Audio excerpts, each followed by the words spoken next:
पाद पद्माचार्य जी ने गुरु की आज्ञा स्वीकार कर ली। वे आश्रम में आए साधु संतों की सेवा करते और गुरु मानकर नित्य गंगा जी का पूजन करते। आश्रम में गंगा जी में अपने शरीर का स्पर्श न कराकर बाहर कुएं आदि पर स्नान कर लेते थे। उनके इस दिव्य भाव को माता गंगा जी और उनके गुरुदेव ही जान सकते थे। अन्य आश्रमवासी तो उनकी इस क्रिया पर व्यंग ही किया करते थे। कुछ दिनों बाद गुरुदेव पुनः आश्रम में आए। कुछ लोगों ने पाद पद्म के उक्त आचरण की बात उनसे शिकायत के रूप में कही। यह सब सुनकर गुरुदेव ने पाद पद्म जी के दिव्य भाव और उनके प्रभाव को प्रकट करने का मन ही मन निर्णय लिया।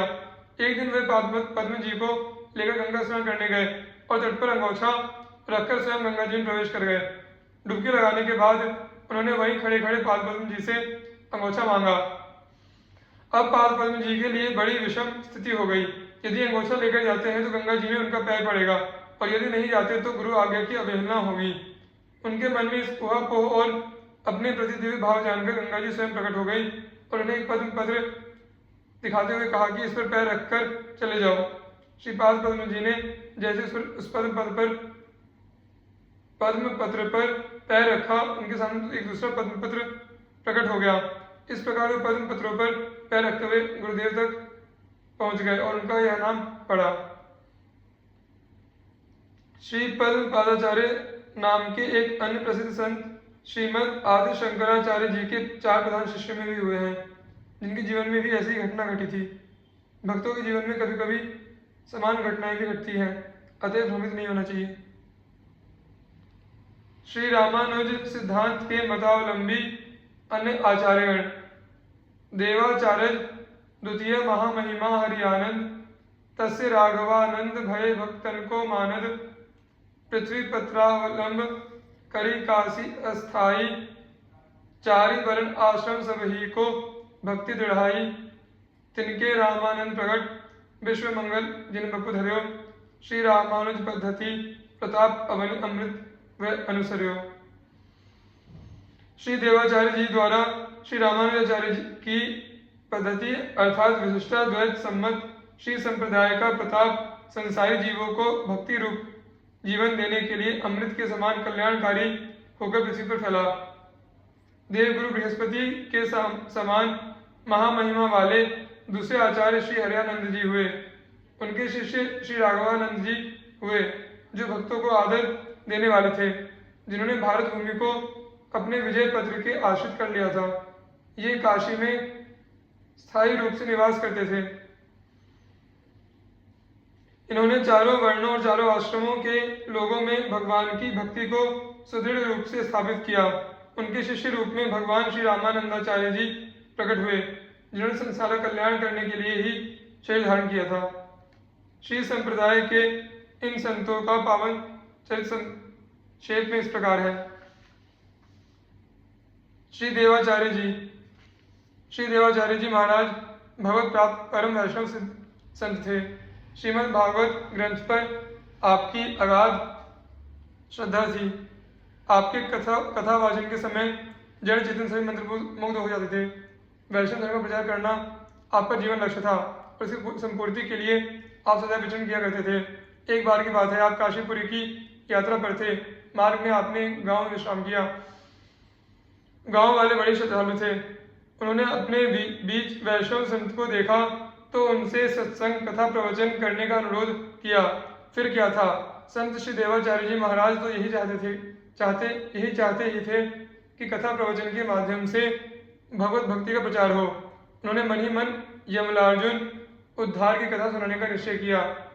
उनका उद्देश्य था कि लोग उस परमात्मा की भक्ति करें जो चेतन क्या जड़ का भी उद्धार करने वाला था। ऐसा निश्चय कर आचार्य जी ने श्रीमद् भागवत के 10वें स्कंध में आई उखल बंधन एवं नल कुबर के उद्धारी कथा सुनाना प्रारंभ किया। अकस्मात समीप में ही स्थित एक प्राचीन विशाल वृक्ष भयंकर ध्वनि के साथ जड़ से उखड़कर पृथ्वी पर गिर पड़ा। सभी लोग उस महान आश्चर्यमयी घटना को देख भौचक्के रह गए। उनमें आपस में चर्चा होने लगी कि किसी प्रकार का आंधी तूफान तो आया नहीं, फिर यह वृक्ष क्यों उखड़ पड़ा। श्री देवाचार्य जी इतनी बड़ी घटना के बाद भी शांत और स्थिर चित्त ही रहे। इतने में ही जय जय की गंभीर ध्वनि करता हुआ एक दिव्य पुरुष वृक्ष की जड़ से प्रकट हुआ और श्री देवाचार्य जी के चरणों में प्रणाम कर कहने लगा, हे प्रभु, आपने भगवान श्री हरि की मंगलमय कथा सुनाकर वृक्ष योनि से मेरा उद्धार कर दिया। अब मैं श्री भगवान के धाम जा रहा हूँ। यह कहकर वह दिव्य पुरुष अदृश्य हो गया और आकाश में शंख एवं घड़ियाल की मंगलमय ध्वनि होने लगी। इस घटना से उपस्थित जन समुदाय के मन में यह विश्वास हो गया कि श्री देवाचार्य जी महाराज भगवत प्राप्त संत हैं और उन सबने इनका शिष्यत्व ग्रहण किया। इस प्रकार श्री देवाचार्य जी ने अनेक स्थानों का भ्रमण कर लाखों लोगों को भगवत भक्त बनाकर उनका कल्याण किया। श्री हरियानंद जी परम वैष्णव संत श्री हरियानंद जी महाराज श्री श्रीयानंदाचार्य जी के महाराज के शिष्य थे। आप सदा भगवान श्री हरि की भक्ति में लवलीन रहा करते थे, इसलिए आपके गुरुदेव ने आपका हरियानंद यह नाम रख दिया था। भगवत भजन और भगवान नाम स्मरण करते करते आप स्वयं भगवत स्वरूप हो गए थे। आपके दर्शन से प्राणियों को बहुत सुख मिलता था। भगवत विमुख जीव भी आपका दर्शन करके भगवत भक्त बन जाते थे। आपने अनेक स्थानों पर भ्रमण करते हुए बहुत से शिष्य बनाए और भगवत भक्ति का प्रचार प्रसार किया। एक बार आप महाप्रभु भगवान जगन्नाथ जी का दर्शन करने भगवत धाम श्री जगन्नाथपुरी की यात्रा पर जा रहे थे। आपके साथ और भी बहुत से वैष्णव भक्त थे। उस समय जगन्नाथपुरी में भगवान श्री जगन्नाथ जी की रथ यात्रा का महोत्सव चल रहा था। भगवान को रथ पर बैठाकर गुंडीचा मंदिर में ले जाया जा रहा था। भगवान जगन्नाथ महाप्रभु का विशाल गगनचुंबी रथ भक्तों द्वारा खींचा जा रहा था। अचानक रथ चलते चलते रुक गया। लोगों ने बहुत प्रयास किया, परंतु रथ टस से मस न हुआ।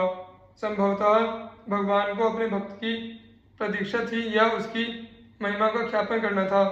रथ आगे बढ़ सके इसका लोगों को कोई उपाय सूझ नहीं रहा था। तभी श्री हरियानंद जी भीड़ से निकल कर आगे आए और सबको सुनाकर कहा कि आप लोग रथ को छोड़कर दूर हट जाएं, यह रथ स्वयं चलेगा।